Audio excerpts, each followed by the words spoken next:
Distinguished ladies and gentlemen, on October 31st, 2019, the President of the United States of America informed the Congress of the United States of his intent to terminate the designation of Cameroon from the list of the beneficiary countries of the African Growth and Opportunity Act, AGOA, as of January 1st, 2020. This decision, according to the U.S. Head of State, is due to the fact that the government of Cameroon currently engages in gross violations of internationally recognized human rights.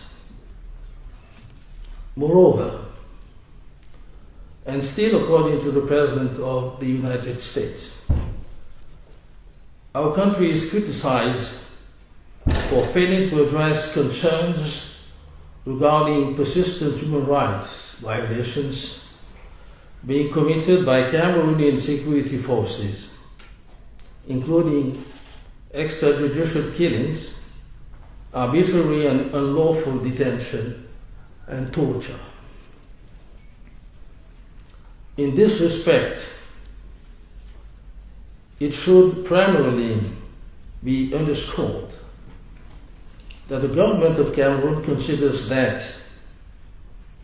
inasmuch as Cameroon's eligibility for AGOA resulted from a sovereign decision of the United States government, the same goes with the possible decision of that government to terminate the designation of Cameroon as a beneficiary of this act, falling within the confine of an act of sovereignty that no one can challenge. However, what is questionable, in our opinion, is the excuses and reasons put forward to explain or justify the will of the US government. There is a clear case to be made in that the reasons put forward to justify the decision envisaged by the American authorities hardly match with the truth of facts on the ground. They translate, in our opinion, either ignorance or inadequate understanding of the actual situation as it has prevailed and still prevails in the Northwest and Southwest, or a deliberate act to ignore this reality, or else a version of facts thwarted by ill-fated observers or by some fellow citizens who no longer hide their unpatriotic plot to tarnish the image of their country, to partition or destabilize the country, and also working to undermine Cameroon's friendly and cooperation ties with its foreign partners, including the United States of America. In any case, it is important to recall the major reasons that compel the government of the Republic to ensure a consistent presence of our defense and security forces in the Northwest and Southwest regions. Namely, to preserve the territorial integrity of Cameroon against unlawed separatists who took up arms against the Republic, to ensure the security of persons and property in the regions concerned, while recalling that these are the sovereign missions to which no government worthy of that name can escape. The government reaffirms that these missions have been fulfilled and will continue to be fulfilled by the elements of our defense and security forces in all responsibility, with tact and professionalism, and with due respect of human rights. Conversely, since the outbreak of the crisis in the northwest and southwest regions, so many unbearable abuses and offenses have been committed, not only against elements of national defense and security forces,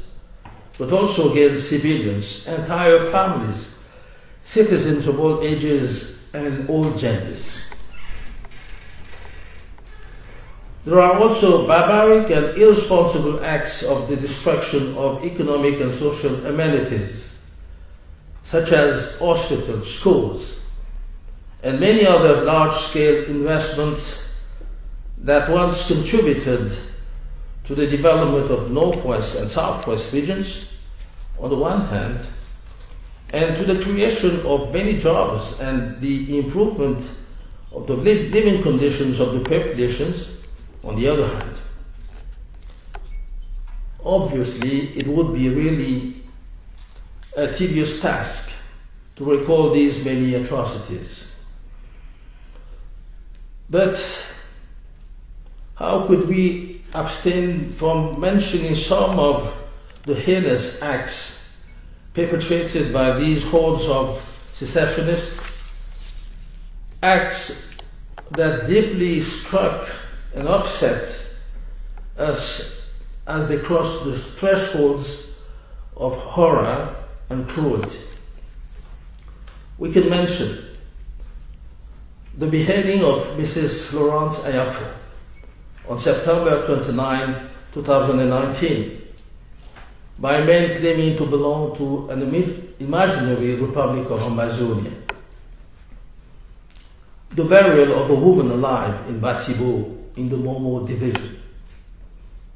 The macabre discovery on October 20, 2019 of the police officer Paul Wane on duty in the city of Bamenda, whose head flew so awfully. The fire incident at the Kumbash District Hospital a few months ago, leaving 4 people dead, with 2 people burnt alive in their hospital beds. The fire incidents recorded at the Tole Health Center in the southwest region in the night of October 30th to 31, 2019, which resulted in huge material damage. The establishments of ghost towns and the boycott of schools and hospitals, which is depriving hundreds of thousands of Cameroonian youths from having access to education and the right to education, as well as depriving the vast majority of the population of access to basic health care. These are the facts, to name just a few, as horrific and harmful as they may be to the families, to the population of the northwest and southwest regions, and to Cameroon as a whole. Faced with these situations, one would have expected the world's greatest power to add its voice, one of the most important in the world, for that matter, to the wide international disapproval and the string of condemnations that these shameful and heinous acts have caused. In fact, how can they, on the one hand, accuse the Cameroonian defense and security forces of human rights violations, as well as the government of the Republic, of failing to address concerns regarding persistent human rights violations being committed by Cameroonian security forces, including extrajudicial killings, arbitrary and unlawful detention and torture, and on the other hand, remain insensitive and silent in the face of unspeakable atrocities committed on a daily basis by secessionist armed groups in the northwest and southwest. Similarly, how can we imagine that a Republican army, conscious of the exigencies of its mission and fully aware of its responsibility with regards to the protection of its citizens and their property, and in the difficult conditions that we know, and more importantly at the cost of heavy sacrifices, may deliberately and paradoxically inflict inhuman and degrading treatment to population it is called to defend, protect, and secure. To believe it, to think of it, to affirm it, as is clear from the accusation of the President of the United States of America, is nothing less than an unfair trial against an army that has always, as we affirm it unambiguously, assumed its mission in strict compliance with the conventions and the essential rules imposed by the exercise of the military profession, even if we are here faced with a case of asymmetrical confrontation between a Republican army entitled to the legitimate use of force and lawless armed bands who took arms against their country and the Republic. The incrimination, even the stigmatization of our defense and security forces are all the more incomprehensible because, in addition to protecting the citizens, they are involved in many civilian military actions for the benefit of the population in the regions concerned. Without being exhaustive, permit me to name a few. Reconstruction of bridges, hospitals, and other buildings destroyed by secessionist separatists. Similarly, most elements of the defense and security forces with multiple qualifications are deployed within schools to supervise students as instructors or teachers, especially in localities where teachers have become scarce due to security challenges. Other examples include the multifaceted support provided by elements of the national defense and security forces, not only in terms of health and security to the benefit of populations of the affected areas, but also in the constructions of water points, the granting of donations, food aid and other special aids to the various social strata of these localities. With regard to such verifiable actions, which bear witness of the humanitarian missions carried out by our army in the theater of operations, be it in the northwest and southwest regions, or the far north regions, or even along the border with the Central African Republic, the collateral damage that has been recorded here and there cannot in any way undermine the reputation of the Cameroonian armed forces, an honorable image they have always showcased and preserved both on Cameroonian soil and abroad. Moreover, no army in the world is exempt from collateral damage. The blunders of the defense and law enforcement forces are observable in all countries,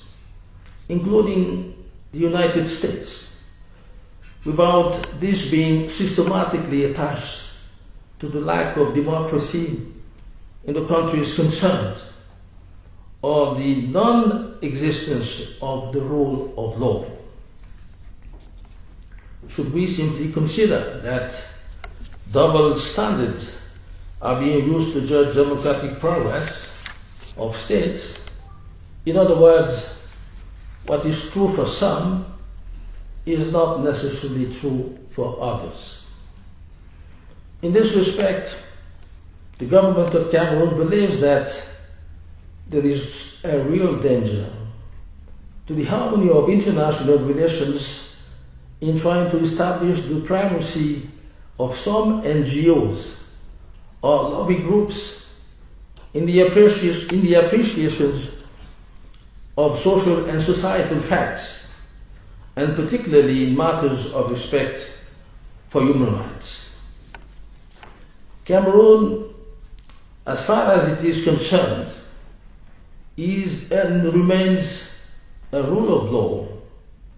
and on the African continent and in the world has every reason to be proud of its progress in the field of democracy, and more specifically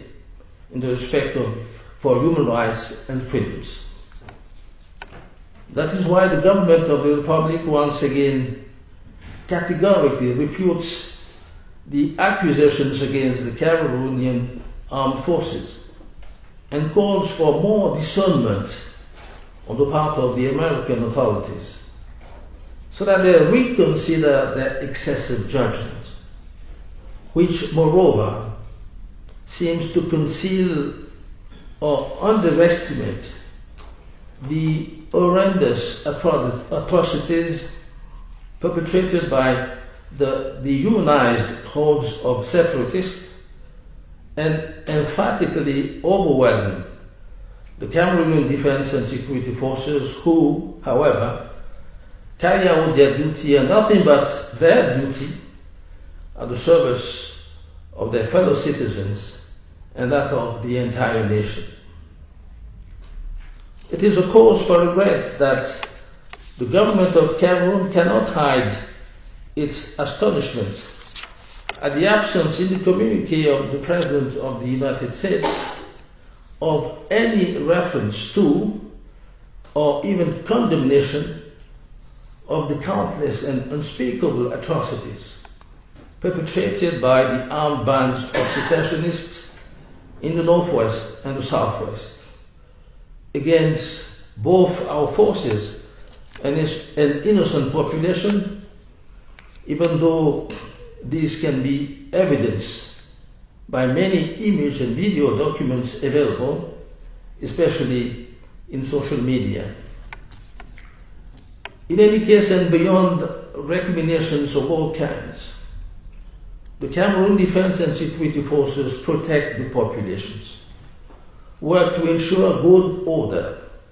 free movement of people and goods, while ensuring that individuals who are authors or suspected of committing unacceptable acts of violence that violate human dignity and rights are brought before judicial authorities. Finally, the government of Cameroon wishes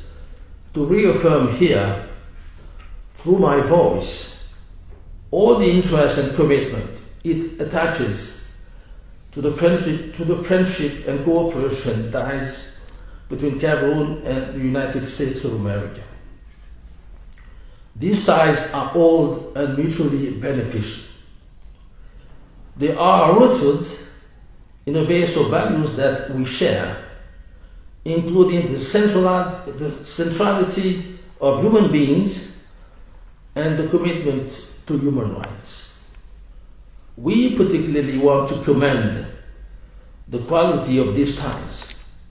which have in particular been reflected in recent years by military and security cooperation, which contributed to a great extent to the strengthening and effectiveness of the fight against Boko Haram in the far north of Cameroon. With special regard to AGOA,